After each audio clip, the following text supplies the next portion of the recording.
Kira manfaatnya atau objektifnya storytelling ini ke anak tuh apa aja sih?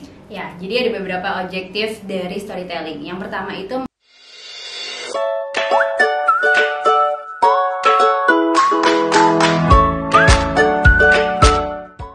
Hai dan Ibu, kembali lagi bersama saya Saskia Aulia Prima, psikolog dan juga co-founder dari 3 Generasi dan juga Melinda Aristia, Montessori Practitioner. Kali ini kita bakal membahas tentang storytelling nih, Sas.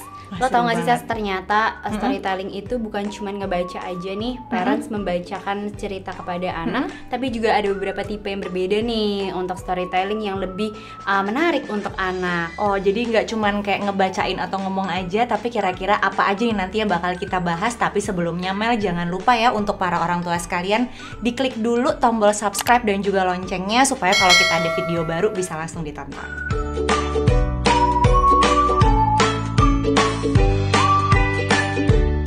Nah, sebelum masuk nih ke cara-cara storytelling itu kayak apa aja, boleh nggak sih, Mel, gue tahu kalau buat anak tuh sebenarnya storytelling ini tuh manfaatnya tuh apa aja? Nah, memang storytelling ini banyak banget manfaatnya nih, Sas. Nah, beberapa objektif itu adalah storytelling mengasah atau mengembangkan critical thinking anak. Oh, cara berpikir kritis anak ya? Betul, betul. Somehow it relates gitu. Dan yang kedua, mengeksplor imajinasi anak. Karena kan kalau storytelling itu kita nggak nonton, anak itu tidak nonton kan. Jadi dia berimajinasi apa yang kita bicarakan, divisualisasikan kira-kira kayak apa gitu ya. Ya, dan yang ketiga itu mengembangkan vocabulary anak. Jadi lebih banyak aja kosakatanya. Jadi dia belajar ngomong. Kalau tadi yang pertama mungkin critical thinking itu juga karena biasanya kalau cerita kan sambil nanya-nanya gitu ya. Jadi ternyata banyak banget bahkan di area berpikir nih yang kesannya tuh kegiatan sederhana aja, si storytelling ini banyak juga manfaatnya. Nah, betul. Dan in the future storytelling itu juga bikin anak bisa problem solving gitu. Oh, benar. Karena kan end to end kan dari introduction-nya, terus ada konfliknya di dalam story itu, terus ada endingnya. Oke, jadi sebenarnya bisa membantu anak latihan pemecahan masalah, terutama di konteks sosial mungkin ya. Betul. Karena mulai dari pembukaan ceritanya terus ada konflik di situ, nah tuh anak latihan lewat dari kegiatan storytelling ini.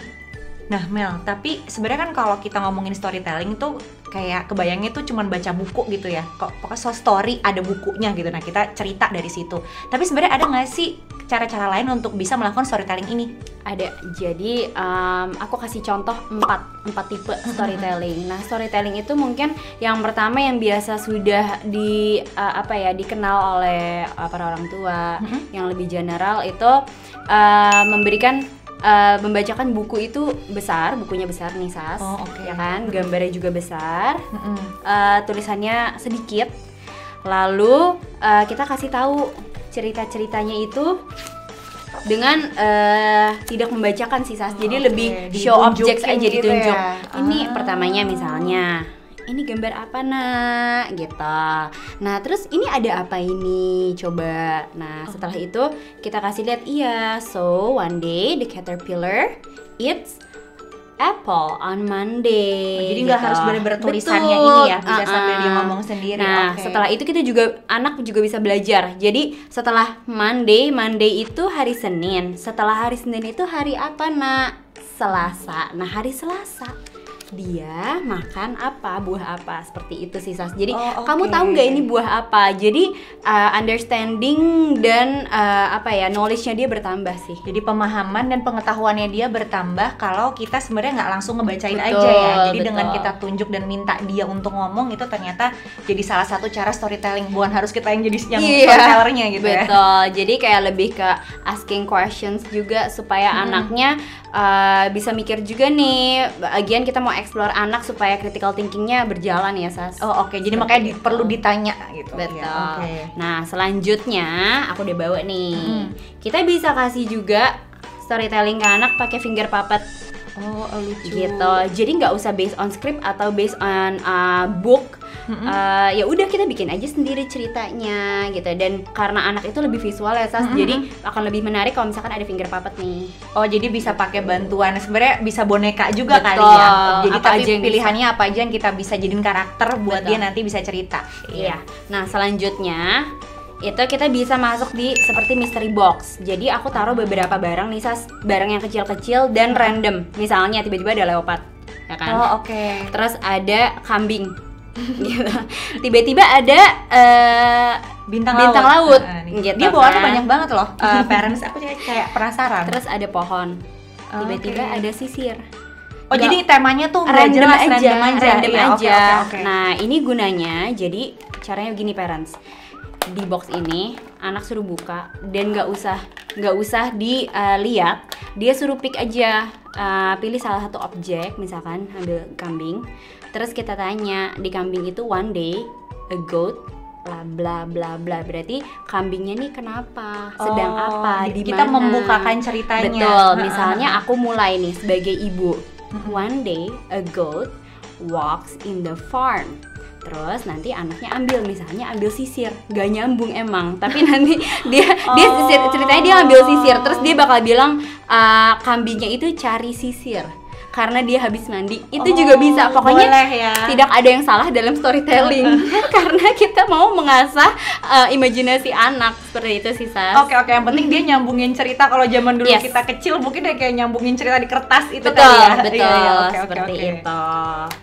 Nah, selanjutnya aku bawa ini sangat populer dan Oke, Goldilocks. semua orang ya. sepertinya tahu gitu ya, Goldilocks and the Three Bears. Nah, dalam storytelling ini kita bisa juga ada aktivitas lebih dari storytelling gitu. Oh, Sas. gitu. Misalnya habis ceritain Goldilocks coba makan buburnya papa beruang, mama beruang sama bayi beruang. Nah, setelah makan itu, setelah ceritanya selesai nih, kita bisa nih activity sama anak.